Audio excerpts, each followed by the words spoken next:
Il existe des écrivains que l'on lit et d'autres que l'on ressent. Virginia Woolf fait partie de ceux-là.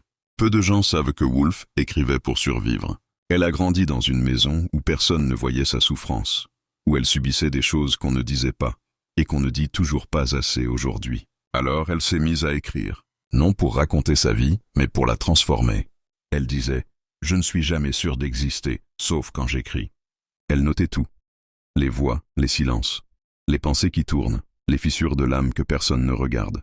Elle a inventé une manière nouvelle d'écrire, entrer dans la tête humaine là où personne ne va. Mais le plus bouleversant, c'est que Woolf savait que l'écriture ne la protégerait pas toujours. Elle se battait contre une douleur qui revenait par vagues. Une tristesse profonde que la société de l'époque refusait de comprendre. Un jour, elle a compris que la douleur était plus forte qu'elle. Alors elle a écrit une dernière lettre, à son mari, Léonard. Elle lui dit « Tu m'as donné le plus grand bonheur possible. Je ne peux plus lutter. » Elle a rempli ses poches de pierre, et elle est entrée dans la rivière.